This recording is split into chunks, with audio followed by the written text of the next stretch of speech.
오늘의 조선일보 사설은 해병대원 사망 수사 문제, 윤 대통령이 진상 밝히면 될 것이라는 제목입니다.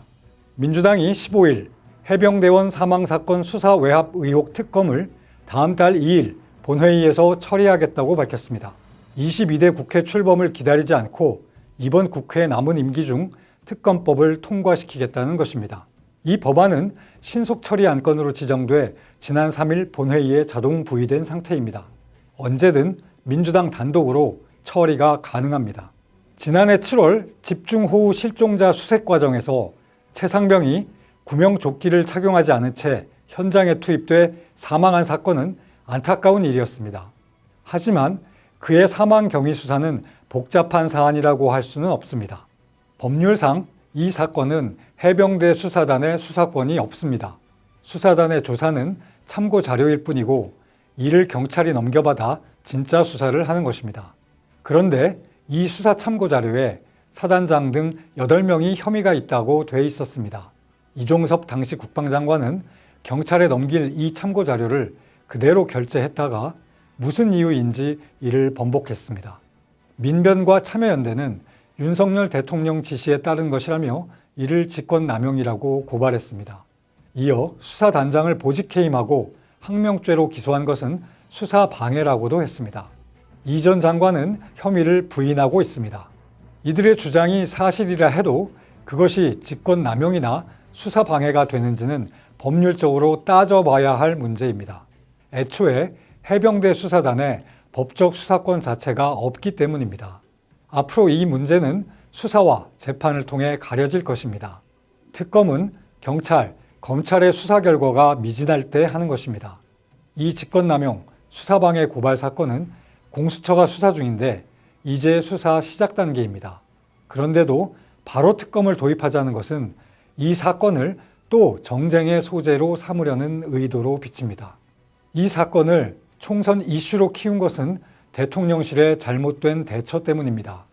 대통령은 군 통수권자로서 사고에 대한 책임을 사단장에게까지 묻는 것은 과도하다고 판단했을 수 있습니다.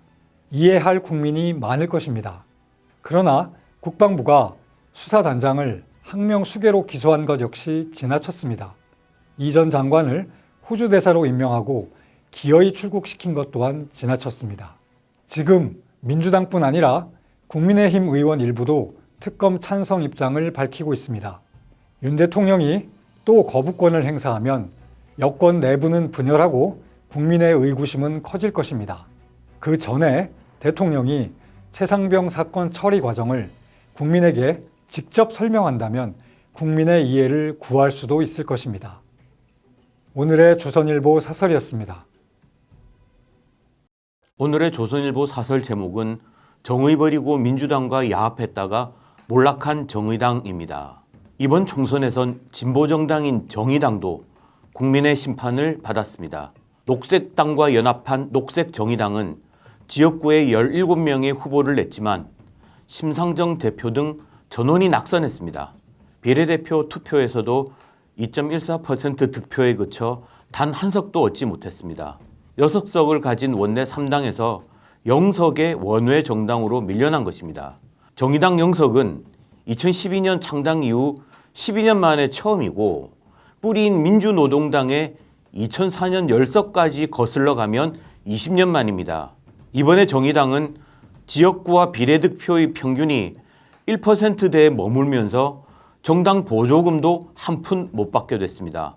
국민에게서 퇴출 명령을 받은 것이나 같습니다. 정의당 몰락은 자초한 것입니다. 2019년 위선과 반칙이 드러난 조국 법무부 장관에 대해 처음엔 반대 입장이다가 찬성으로 돌변했습니다. 알고 보니 민주당이 원하는 공수처 신설과 정의당에 유리한 선거법을 맞바꾸는 야합을 한 것이었습니다.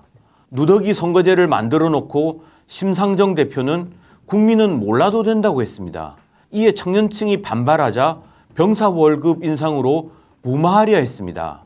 정작 2020년 총선에선 비례용 위성정당을 만든 민주당 때문에 6석을 얻는 데 그쳤습니다. 정의당 대표는 2021년 같은 당 의원을 성추행한 사실이 드러나자 바로 사퇴했습니다. 그런데 정의당은 박원순 전 시장 성추문 때는 당 차원에서 박원순 조문을 강요하는 듯한 모습을 보이며 성추행 가해자 옹호당이라는 비판을 받았습니다. 노예나 다름없는 북한 주민의 인권에 침묵했습니다. 민주당의 검수완박, 검찰 수사권 완전 박탈 강행 때도 처음엔 동의하기 어렵다며 반대했다가 정작 표결 때는 모두 찬성으로 돌변해 민주당 이중대 노릇을 했습니다. 한때 소수 목소리를 대변한다며 적지 않은 지지를 받기도 했던 정의당이 정의를 버렸으니 몰락은 필연적이었습니다. 오늘의 조선일보 사설이었습니다. 오늘의 조선일보 사설은 박영선 총리설 중대 인사, 대통령실 공식 조직은 몰랐다니 라는 제목입니다. 윤석열 대통령이 차기 국무총리에 박영선 전 중소기업벤처부 장관, 대통령 비서실장에 양정철 전 민주연구원장을 검토 중이라는 보도가 17일 나왔습니다. 국민의힘 일부에선 당의 정체성을 부정하는 인사는 안 된다는 반응이 나왔고 민주당은 야당 파괴 공작이라고 했습니다. 논란이 커지자 대통령실은 대변인 명의로 검토된 바 없다고 공지했습니다. 그런데 얼마 지나지 않아 다른 대통령실 관계자 말로 검토 중인 건 사실이라는 말이 나왔습니다. 대통령실 내부에서조차 서로 엇갈린 이야기가 나온 것입니다. 국무총리와 대통령 비서실장은 대통령이 임명할 수 있는 가장 중요한 공직에 속합니다. 대통령실의 대변인실이 검토한 적이 없다고 공식 부인했는데 다른 참모들은 검토한 게 맞는다고 한다면 누구 말을 믿어야 합니까? 대통령실 상황을 보면 박영선, 양정철 두 사람의 인사 검토를 비서실장과 정무 홍보수석, 대변인 등이 제대로 모르고 있었던 것 같습니다. 그러지 않고서는 이런 혼선이 있을 수 없습니다. 그렇다면 총리와 비서실장 인사에 이들을 제외한 다른 참모들이 관여했다는 것입니다. 비서실장 등의 공조직과 다른 실제 대통령실을 움직이는 비선 라인이 있다는 논란이 뒤따를 수 있습니다. 대통령실 직제 규정에 따르면 대통령이 임명하는 직위에 대해서는 인사 공정성을 확보하기 위해 인사위원회를 두고 그 위원장은 비서실장이 맡도록 되어 있습니다. 비서실장이 모르는 인사가 있다면 심각한 문제입니다. 이런 일이 처음도 아닙니다. 윤 대통령은 지난 16일 생중계된 국무회의 모두 발언에서 총선 참패와 관련해 죄송이라는 발언을 하지 않았습니다. 그런데 몇 시간 뒤 대통령실 참모가 비공개 회의에서 죄송하다는 말을 했다고 전했습니다. 죄송하다는 당연한 한마디조차 넣지 않은 국무회의 모두 발언을 작성한 사람은 누구입니까? 지난 1일 의대 증원 관련 대국민 담화 때도 참모들이 뒤늦게 증원 숫자 조정이 가능하다고 담화에는 없는 입장을 밝혔습니다. 박영선 전 의원을 총리로 검토하는 자체를 뭐라고 할 수 없습니다. 역대 정부에서 다른 당 출신을 기용한 사례가 적지 않습니다. 검토는 폭넓게 하는 것이 옳습니다.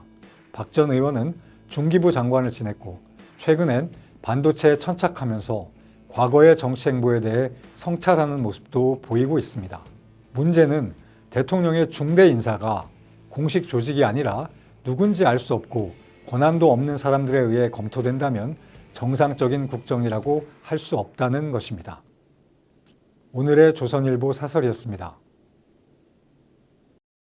오늘 조선일보 사설은 벌써 입법 폭주, 국회가 민주당 부속기관 된 듯입니다. 더불어민주당이 국회 상임위에서 양곡관리법과 농산물 가격 안정법 개정안 등 5개 법안을 단독 처리해 국회 본회의에 넘겼습니다.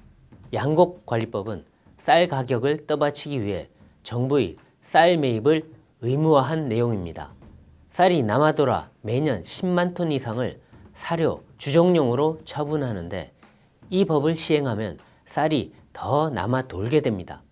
쌀값을 떠받치는데 매년 1조 5천억 원의 세금을 더 쏟아야 합니다. 작년 윤석열 대통령이 거부권을 행사했지만 민주당은 일부 수치만 고쳐 재발의한 것입니다. 농안법은 배추, 고추, 사과, 배 등의 최저 가격을 예산으로 보전해주는 내용입니다. 주요 5대 품목 보상에만 매년 1조 1,900억여 원의 예산이 듭니다. 하지만 재원 조달 방안도 제출하지 않았습니다. 전세 사기 피해자에 대해 정부가 먼저 보상하고 나중에 구상권을 청구토록 한 전세 사기 특별법도 이미 본회의에 직회부됐습니다. 2조 원의 예산이 듭니다. 총선에서 압승한 민주당이 새 국회가 열리기도 전에 다시 입법 폭주를 시작한 것입니다. 이뿐이 아닙니다. 불법 파업 조장법이라는 노란봉투법, 의료, 직역 간 갈등을 불러일으키는 간호법, 공영방송을 자기들 편으로 만들려는 방송 3법 등도 처리 예고했습니다. 모두 자신들이 집권했을 때는 부작용 때문에 추진하지 않았던 법들입니다. 이 역시 윤 대통령이 거부권을 행사했었습니다. 이재명 대표는 전 국민에게 25만 원씩 민생회복지원금을 주는 총선 공약을 정부가 반대하자 아예 법률로 밀어붙이려 합니다. 예산 13조 원 부담이 크고 상권 분립 취지에도 어긋납니다. 노동, 연금, 교육, 규제개혁 등 국가적 과제나 기업, 민생 살리기용 법안은 외면한 채 포퓰리즘 법안들만 앞세워 추진하려는 것입니다. 민주당은 헌정 질서를 뒤흔들 극단적 주장도 쏟아내고 있습니다. 민주당 원내대표를 지낸 윤호중 의원은 대통령의 거부권 행사를 제한하는 개헌이 필요하다고 했습니다. 추미애 전 법무장관은 국회의장은 중립이 아니다라고 했습니다. 중립적 국회 운영을 위해 의장의 당적 보유를 금지한 국회법 취지를 부인한 것입니다. 이 대표의 대장동 사건 변호사를 지낸 한 당선자는 사법부에 대한 통제가 필요하다고 했습니다. 법원까지 장악하겠다는 것입니다. 민주당은 4년 전에도 총선에서 압승한 뒤 공수처를 만들고 검찰 수사권을 박탈하는 법안을 밀어붙였습니다. 각종 쟁점 법안들을 위장탈당 등 온갖 편법을 동원해 통과시켰습니다. 결국 국민 심판을 받아 4년 만에 정권이 교체됐습니다. 그런데 또 같은 전철을 밟으려 합니다. 반 윤석열 바람으로 승리해놓고 입법 폭주 허가를 받은 것처럼 생각합니다. 민주당의 입법 폭주는 거의 모두 국민의힘 의원들이 없는 가운데 단독 처리하는 것입니다. 이 광경을 보면 국회가 마치 민주당 부속기관이 된 것 같습니다. 오늘 조선일보 사설이었습니다. 오늘의 조선일보 사설은 윤 대통령과 이 대표 첫 만남, 이제 협치는 불가피하다라는 제목입니다. 윤석열 대통령과 이재명 민주당 대표가 19일 전화통화를 하고 다음 주 중 만나기로 했습니다. 두 사람의 통화는 2022년 8월 이 대표 취임 이후 1년 8개월 만입니다. 윤 대통령은 이 대표의 당선을 축하하며 일단 만나서 소통을 시작하고 앞으로 자주 만나 차도 마시고 식사도 하자고 했습니다. 이 대표도 마음을 내주셔서 감사하다. 저희가 대통령 하는 일에 도움이 돼야 한다고 했습니다.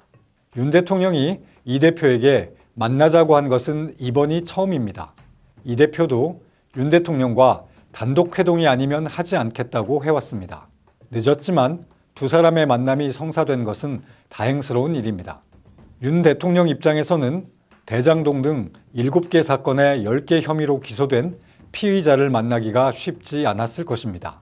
자칫하면 피의자와 정치적 거래를 하는 것 아니냐는 말을 들을 수도 있습니다.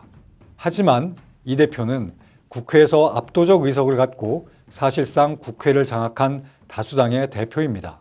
이런 상황은 앞으로 4년간 바뀔 수 없습니다. 현실적으로 민주당과 협치하지 않고서는 대통령의 국정 운영 자체가 어렵습니다. 두 사람이 풀어야 할 국정 현안이 한둘이 아닙니다. 의대 증원에 따른 의료 파행 사태부터 머리를 맞대고 힘을 합쳐야 합니다. 고물가, 고금리에 고통받는 국민을 위한 민생 대책도 필요합니다. 나라의 미래를 위해 피할 수 없는 노동, 연금, 교육, 규제 개혁에 대해서도 협의가 이루어져야 합니다. 이 개혁들은 민주당 협조 없이는 추진이 불가능합니다. 윤 대통령은 야당이 의혹을 제기하는 해병대원 순직 사건 수사 문제에 대해서도 그동안 어떤 일이 있었는지 이 대표에게 솔직히 설명하고 이해를 구하기 바랍니다. 대외적으로는 미중 갈등 속에 국익을 지키고 북한 핵 위협에도 대처해야 합니다. 특히 미국에서 트럼프가 대통령에 당선되면 우리 안보와 경제에 경랑이 일 가능성이 있습니다. 민주당도 안보와 경제는 반대만 할 것이 아니라 협조할 것은 협조해야 합니다.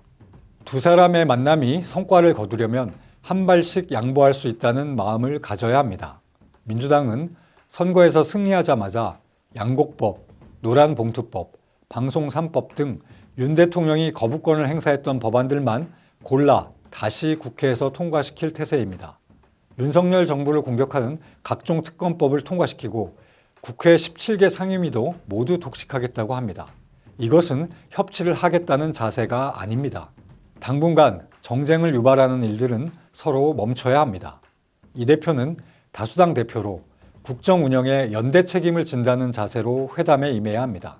윤 대통령은 선거 참패 후 더 낮은 자세와 유연한 태도로 소통하겠다고 했습니다. 당장 국회의 동의가 필요한 총리 인선 등을 놓고 두 사람이 의견을 나눠볼 수도 있을 것입니다. 잘 되면 윤 대통령의 오만 불통 평가도 어느 정도 달라질 수 있을 것입니다. 오늘의 조선일보 사설이었습니다.